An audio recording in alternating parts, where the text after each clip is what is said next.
This audit is through July of 2025. It says they haven't taken care of these things. Cats get 9 lives. This organization has had 10, one more than it should have. It's time for it to go.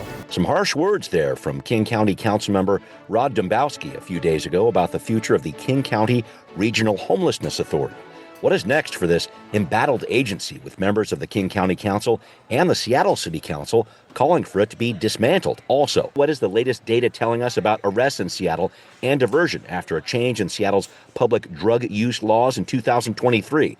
Plus, a twist in the ongoing debate over the city's work to boost delivery driver reimbursement rates with the release of a new report. I'm Brian Callanan, and I am here with you on Seattle News, Views, and Brews, your coffee break political podcast. I'm a host on the Seattle channel. The views expressed here are mine, and I am with my friend and co-host, David Croman of the Seattle Times. There he is. David, I saw a post from you the other day about working in your garden with one of your kids, and I just wanted to check on this.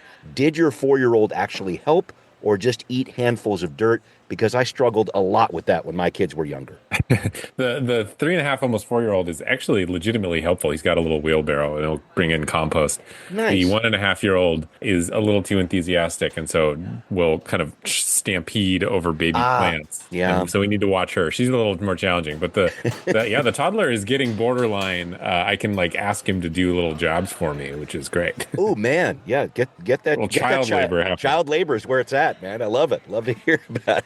Thank you, David. Thanks always to you. Thanks also to our background noise sponsor, City Grind Espresso, on the first floor of City Hall. Thanks to our patrons. If you're not a patron, get on it. Join the cool kids. At the $5 level, you can access Patrons First podcast, even get a swanky new decal for your laptop or coffee mug. Find Seattle News, Views, and Brews on Patreon and support the show. A shout out to Converge Media. The video version of the show is on Converge Wednesday nights at 7. And also a big thanks to our show sponsor, Phillips Law Firm.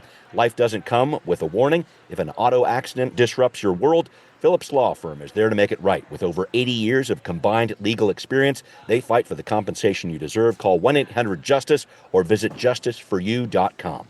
Phillips Law Firm, unleashing justice for you. All right, let's do this. Time for Right Here, Right Now.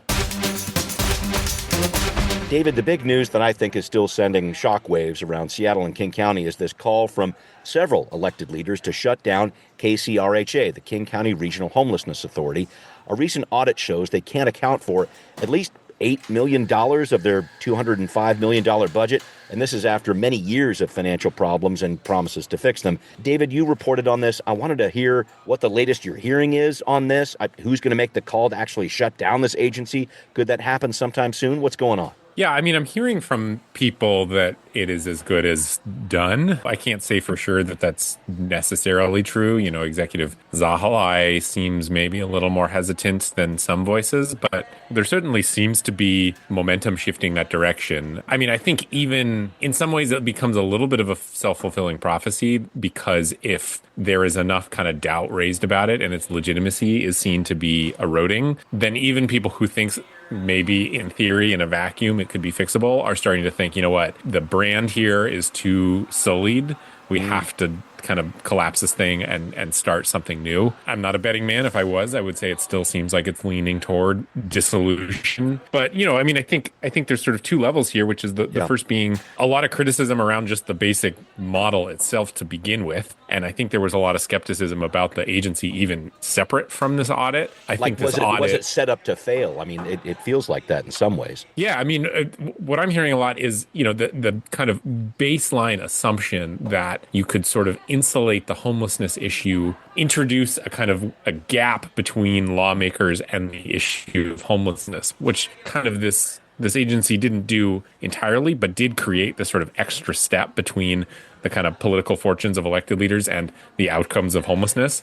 That basic assumption created an environment that maybe didn't have the oversight that it should have had, or the level of accountability that it should have had. And so I think what this audit has done is cast doubt among the people who maybe had hope for its success, and emboldened the people who have been skeptical of it for a long time to come out and say it's time to finally pull the plug on it. I'm just trying to take it to that next level. What happens to our region's homelessness response if KCRHA is indeed shut down? Yeah, it's a good question. I mean, you kind of have to go through what it is that we're trying to achieve. And the first kind of most fundamental question is, you know, people like to say it's a regional problem that requires regional solutions. Right. I don't know that there's actually 100% agreement on that. Well, certainly not the surrounding cities, other than Seattle and King County, for that matter. Those two. Yeah, governments. exactly. I talked to Rod Dembowski again recently, and he's skeptical that there's any reality in which you can actually corral all of the various local governmental agencies towards a single kind of approach to solving homelessness. So that's the first question. Is striving for a regional solution something worth doing? And then if the answer is yes, how do you kind of achieve that without having the singular entity? The people who favor regionalism and also getting rid of KCRHA say, well, that's what King County is for. That's why you have a county government. But, again, when the bulk of the issue resides in Seattle, and, I think without a central agency, it is going to be a little bit more difficult to get regional buy-in for what a lot of suburban cities see as a Seattle problem.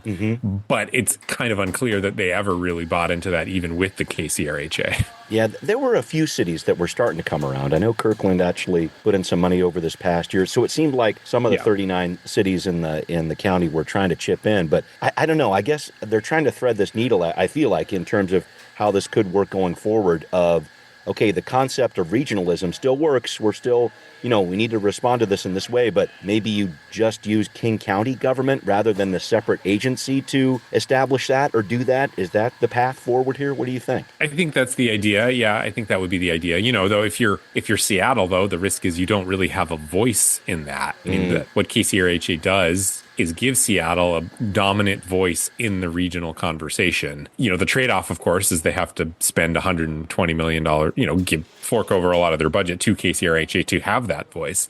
I think the risk is that if the regionalism approach is just King Counties to oversee, then Seattle doesn't really get to have any sort of influence because, the argument to begin with was a lot of people who are becoming homeless in a lot of them in Seattle, but a lot of them also in some of these suburban cities. Yeah. But then Seattle is the one kind of providing all the solutions. And, the point of KCRHA, at least from Seattle's perspective, was we want to direct some of this conversation and kind of pressure some of these outlying regions into stepping up more than we think they are right now. Yeah. They had that voice. I think the risk of getting rid of KCRHA is they don't really have that voice in the suburbs like they did before. But yes, if it did get dissolved, then King County would be the kind of lead on regionalism. And, I guess the counter argument to that is the King County Council has elected leaders from Seattle, Teresa Mosqueda and they could lobby in that way, Ron sure. Dembowski, so they are representing part of Seattle, but, they aren't, of course, in charge of city government and policies around homelessness for City Hall. Yeah, and it's definitely a moving target we're talking about here, but we'll stay on top of this, David. I know there's still some more details coming out. I did want to talk about a related story, I guess you'd say. The City Council this week is putting the finishing touches on this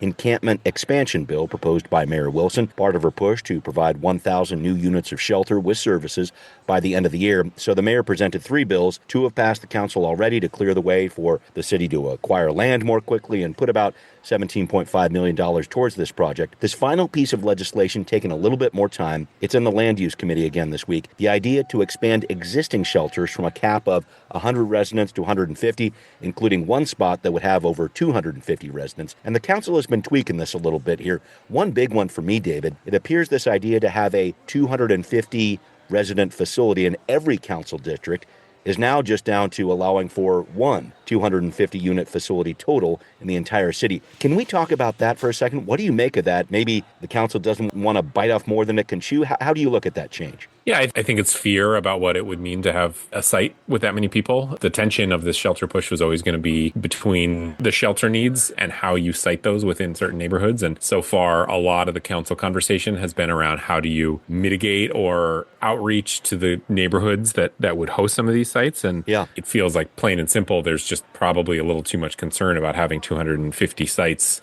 250 people at a site. 250 people at a site in each council district. I did want to point out also that the council is looking at a number of different amendments to this. And I've seen a lot of focus, David, on something called a good neighbor agreement. So these encampment operators would have to create this good neighbor agreement with their surrounding community. Can we talk about what your understanding of a GNA is and what happens if that agreement is broken? Because as I understand it, this isn't some sort of legally binding binding agreement. It's just kind of more of a framework, I guess, of how a social service agency running one of these encampments would connect with the public, right? Yeah, that's my understanding too.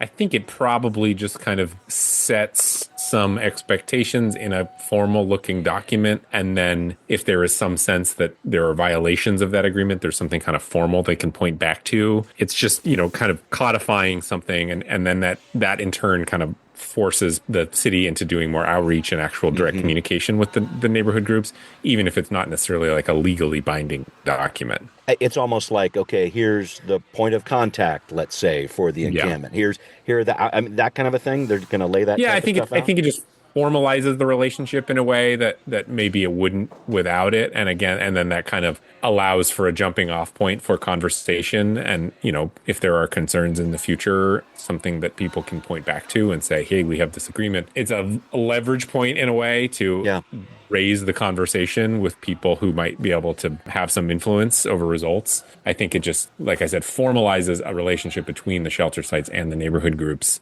or neighborhoods that allows for some, check-ins of, is this going well? Is this not, in a way that maybe wouldn't without them? I mean, you could make the argument that there's probably debate about whether it's a valuable thing to have or not, or whether it's more obstructive than productive. But I do think even if it's not sort of legally binding, it's a touch point from which conversation around this particular relationship can grow. Last touch on this legislation from the mayor, these 3 pieces of legislation have gone through the council relatively quickly in terms of the council time, which can stretch on for months in some cases. Have you been surprised at the speed of that or the different tweaks they've been asking for? It doesn't seem like major changes to what the mayor's been asking for. What's your take on this process and how it's kind of played out? I think it's in some ways, an acknowledgement that Katie Wilson ran a campaign on this and won. And so there's some sort of acknowledgement that she has political capital on this issue. Yeah. It kind of crystallized this sense that people want more kind of fast acting emergency response to homelessness in a way that maybe wasn't sort of so clearly articulated in the last few years. It's been this kind of back and forth between shelter, permanent housing, larger systemic issues, and how we kind of wrap all those things together. The mayor ran on a platform of, we're going to treat this thing like an emergency and just get people inside as fast as we can. And she won. And I do think that was a sentiment that it was shared by a lot of people on the city council too. It just, once you have a mayor who's elected on it, it's like, all right, now I guess we got to do it. This is a voter priority. And so it would be difficult, I think, politically for them to get too much in her way here after she had just won a campaign on exactly this. And, they know that they're going to be judged on how homelessness is in Seattle too in a year and a half. So that's not to say that their votes haven't come with a pretty decent scoop of skepticism that they have around what the long-term plan is and how these are going to be funded. But I think the thought is, she ran on this. She's saying that this is how she's going to address it. It's not a huge ask of the council just yet. The money is real, but not backbreaking by any stretch. And so I think the thought is we're not going to get in our way at this point, but we're going to come back later and ask some more questions. Yeah, you had me at scoop of skepticism. You got to work that into a story somewhere, David. I love it. All right, well, up next, folks, some interesting new data dropping on how Seattle's 2023 drug use law appears to be changing the way the city responds to drug crimes. But is it for the better or the worse? We'll talk about that story coming up next on Now Hear This. A new report out this week for the Seattle City Council reviewing the impacts of the public drug use ordinance that's been on the books since 2023. The data shows a 47% increase in drug crime arrests in Seattle in 2025, coupled with a 30% decrease in diversion. It's a bit of a point of frustration for Public Safety Chair Bob Kettle, and the council member said this data is an indication the law isn't working. The ordinance, in my view, has been a failure in itself, but also in its implementation. We must bring some clarity. We must address the of two minds issue. We need to simplify it. But going back to alternative response, we also need to bring in the alternative response aspect to the issue as well. So, David, Councilmember Kettle said the city's efforts to deal with drug use are, quote, akin to running to stand still. What do you make of this report? What did you see in this? A few things. First, I think, and Chief Sean Barnes was talking about this, a sense that, there's a lot of discretion in how police approach the drug use law to the individual officer, that is really up to them to decide if and when to make arrests. And to get to the point where they need to make arrests, they have to kind of go through this checklist of are all these things present. I think as Chief Barnes said, it would have been easier from the outset to say what not to consider rather than what to consider, because the list is so lengthy. And I think that's one point of frustration, is that there's a lot of discretion that is poorly defined and sort of complicated to follow. Yeah. The other piece is this question of just capacity. I think that came up a lot, which is, the law is really heavily dependent on the law enforcement assisted diversion program that, the city has hung its hat on that being a pretty integral part of enforcing drug laws. The data shows that was not as well used last year. Lisa Dugard, the head of the Public Dignity or Purpose Dignity Action. Yes. The explanation is fairly simple, that our capacity decreased, and so therefore we weren't taking as many diversions, and so of course arrests were going to go up. I can't bear that out. I would be interested to kind of interrogate the police force a little bit to see if there has actually been a shift in approach. Right. And we just don't really know the answer to that. So I don't know what my kind of broad conclusion of this data is, but whenever you see 40% increases or decreases on something year over year, that's worth paying attention to. Yeah, there's this one piece, like lack of diversion opportunity shall not be a reason for arrest. I think that was a piece of this, of the police presentation too, and that was striking to me, because I think that really kind of puts it into focus here when you talk about the different resources that need to be used here. And I am just trying to figure out what happens next, what happens now, what changes can be made to, I guess, get this data to a place where council members at least aren't feeling like they're standing still. Yeah, I don't know. I mean, I guess I'll say too that it felt like among most members of the Public Safety Committee that that they're not altogether opposed to making more arrests under this proposal. I mean, I think there's just so much frustration with what's happening at 12th and Jackson, and some belief that it would be okay if police were making more arrests there than they currently are. I don't think that's widely shared, perhaps across every member of council, but I think that vein was clearly there with this Public Safety Committee. Yeah, I know that Councilmember Kettle was referring to your colleague Danny Westneat's piece about what's happened at 12th and Jackson, and a lot of care teams going there, and drug dealing, buying, and using drugs in public. There's a lot of this activity is centered around there, and I think that's going to be, I guess, a focus point going forward. But for me, it didn't feel like, are there some action items that come out of this in terms of what happens next for the council? I didn't get a strong feel about that. I didn't either. It's, again, interesting to follow, and whenever you see a 40% change, something has happened, whether that's just kind of a purely mechanical capacity budgeting issue, or whether there's been some kind of internal policy change. Because we have seen before, the reason there's some motivation to kind of look more deeply into what's happening is we have seen before that officers do sometimes kind of act, I don't want to say unilaterally, but that there are shifts in approach by individual officers that don't always necessarily come from the top down. We saw this with care and how accepting they were of care dispatches. Right. And so, and we've seen labor actions before, where we've seen parking enforcement labor actions. There's some sense that there are kind of shifts in approach at an officer level that are maybe a little bit hard to track. I'm not saying that's what's happening here, but anytime you see such dramatic changes year over year, it does make me wonder, if it at least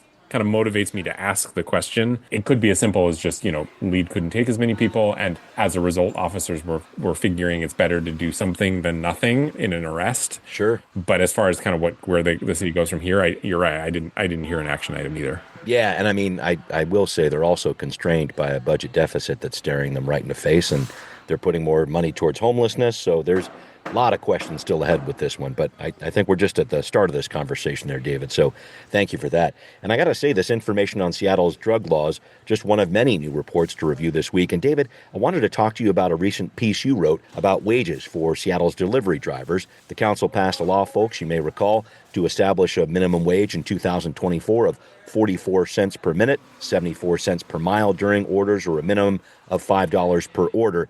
And this measure has been a bit of a political football since then, I would say. Companies say it's bad for drivers, leads to a decrease in tips. There was a study that noted there were fewer opportunities for drivers. But now the Office of Labor Standards for the city of Seattle is saying something a little different here, David. Can you explain what's going on? Yeah, they're saying that since this law went into effect in early 2024, the on-the-ground situation has improved for drivers, meaning that they are making more money and getting more deliveries. There is a distinction here, though, that I think is important to draw in that they are comparing basically a year and a half of this legislation. They are not comparing that to the status quo that existed before the legislation. Yeah.